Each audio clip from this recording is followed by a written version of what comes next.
আসসালামু আলাইকুম প্রিয় ভিউয়ার্স, কৃষিজার অন্তরে ইউটিউব চ্যানেলের পক্ষ থেকে জানাচ্ছি আন্তরিক প্রীতি ও শুভেচ্ছা। আসলে যারা ভেড়ার খামার করতে চাইতেছেন বা নতুন করে খামার করবেন তাদের জন্য আমি কিছু কথা বলার চেষ্টা করব ইনশাআল্লাহ। তো যারা ভাবতেছেন যে ভেড়ার খামার করবেন বা অনেকেই নতুন অবস্থায় অনেক বেশি ভিডিও দেখেন, তাদের জন্য কিছু কথা। যদি মনে করেন যে হয়তো বা আমি আজকে ভেড়া 10টা থেকে শুরু করে আমার 100টা হয়েছে বা 80টা হয়েছে 90টা হয়েছে এরকম হয়েছে, তো আপনি যদি ভাবেন যে এরকমভাবে ভেড়া লালন পালন করে সাকসেস হইবেন বা প্রতিষ্ঠিত হইবেন, তা আসলে এটা একদিনে কোনো কিছু করা সম্ভব না। আর তার চাইতে বড় কথা হলো লোভ জিনিস ভালো না। আপনার এলাকায় যদি আপনি এইরকম স্মরণ না থাকেন, সত্য কথা বা রিয়েলিটি কথা বলার চেষ্টা করি ইনশাল্লাহ। মানে দেখেন, এরকম সারণ ভূমি যদি আপনার না থাকে সেক্ষেত্রে আপনি ভেড়ার খামার করার দরকার নাই, আপনার লোভে করার দরকার নাই। হয়তো আপনি ইউটিউবে দেখবেন একজনের 4 লাখ 5 লাখ মাসা 50,000 টাকা ইনকাম করে, এরকম অ্যাভেলেবেল ভিডিও পাওয়া যাবেন। কিন্তু যারা প্রাকৃতিকভাবে লালন পালন করে বা বাচ্চা উৎপাদন করে পরে বিক্রি করে, তারা জানে কীরকম মানে ওটার তলে শ্রম দিতে হয় বা কীরকম সময় দিতে হয়। আসলে ভেড়া ফালা কোনো পরিশ্রমই নাই, একবারে টোটালি নাই। কিন্তু আমি বলতেছি একটা কথা মাথায় রাখবেন, যাদের সারণ ভূমি নাই তারা ভেড়া ফালার দরকার নাই। যদি আপনি চান যে সারণ ভূমি ছাড়া আবদ্ধ অবস্থায় লালন পালন করবেন, সেক্ষেত্রে আপনি অন্য কিছু নেওয়ার চেষ্টা করতে পারেন, গরু পালতে পারেন বা অন্য কিছু পালতে পারেন। এই ভেড়া কিন্তু আবদ্ধ অবস্থায় লালন পালন করা জিনিস না। আমি অনেকবার বলছি, হয়তো বা আপনারা ভাবতে পারেন যে অনেকে হয়তো বা ভেড়া লালন পালনে কইরা লাখ লাখ টাকার মালিক হয়েছে, কোটি কোটি টাকার মালিক হয়েছে। আসলে ওই লোকের সম্পূর্ণ ভুল। আসলে বেলা ফালার চাইতে বিক্রি করা লাভ বেশি।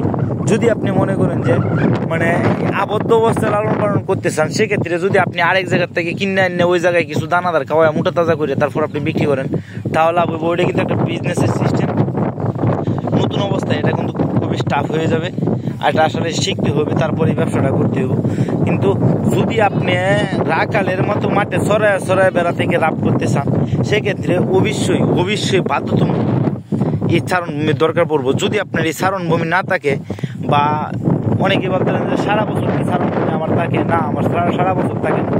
যখন আমার শর্ট পড়ে, যখন চারণ ভূমি আমার শর্ট পড়ে, তখন কিন্তু আমি অবশ্যই আমি জানি যে কখন শর্ট পড়বো বা কখন কি করতে হবে, ওটা আমি জানি। তো এই অনুযায়ী আমি ভেড়াগুলো লালন পালনের চেষ্টা করি। বা 12 মাসে আপনি যখন ভেড়া লালন পালন করবেন, 12 মাসে কখন কি সমস্যা হবে সেটা আপনিও জানবেন। তো কত লোকে কারো থেকে দেখা স্বপ্ন আপনি দেখেন না, মানে কেউ কারো যদি মনে করেন যে এরকম সারণ ভূমিতে তারে বলতেছি আমি বলতেছি যে আপনারা ভেড়ার খামার দেন, মানে এর চাইতে প্রফিটেবল ব্যবসা আপনার কিছুই হইব না। আসলে অনেকে হয়তো বা ভাবেন যে গরুর খামার দিবেন, কিন্তু গরুর খামার দেওয়াটা ঠিক আছে যদি সালান বেশি দেয়, কিন্তু গরুর খামার দেওয়া যায়। আর ভেড়ার খামারটা কিন্তু আপনি অল্প পরিমাণ বাজেটে অল্প টাকা দিয়ে খামার, 1 লাখ টাকা দিয়ে আপনি অনেকগুলা বেড়া পাইবেন। 1 লাখ টাকা দিয়ে অনেকগুলা বেড়া পাইবেন। যদি 5,000 বা 6,000 টাকা পিস নেয়, তো অনেক বেড়া পাইবেন।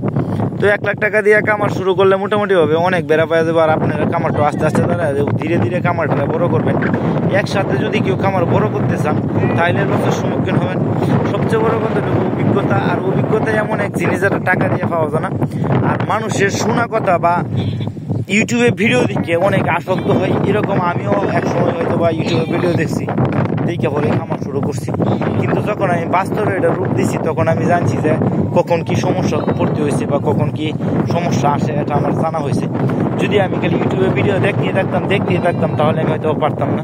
কিন্তু আমাদের এদিকে যেরকমভাবে আমি বেড়াটা লালন পালন করি, সেরকমভাবে বলি সারা বছরে হয়তো আমার 4 থেকে 4 মাস হয়তো বা ঘাসের সংকট থাকে।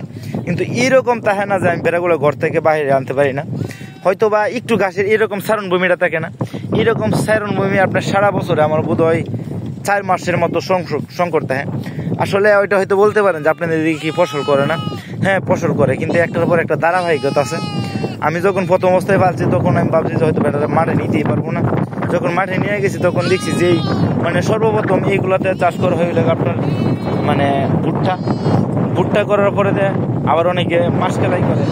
তো যারা ভুট্টা করে যারা মাসকেলাই তুললে পরে আবার ধান করে। ওইরকমভাবে এক এক জমি এক এক সময় খালিতে হয়, রাস্তার পাশ বা নদীর পাশ বা ফিশারির পাশ দিয়ে আমি খাওয়াই। তো যদি তারপরে ঘাসের শর্ট পড়ে, তারপরে আমি দেখাইছি যে আমি কেমনে যে ঘাস চাষ করে রাখছি। যখন ঘাসের শর্ট পড়ে বা বেশি পরিমাণ শর্ট পড়ে, তখন আমি মানে ঘাসগুলো কাইটা ভেড়ারা খাওয়াই। তো আসলে কারোর স্বপ্ন দেখানো মানে কারোরটা দেখে আপনি কামার শুরু করতে চান না। যদি মনে করেন যে আপনার এলাকায় এইরকম জায়গাতে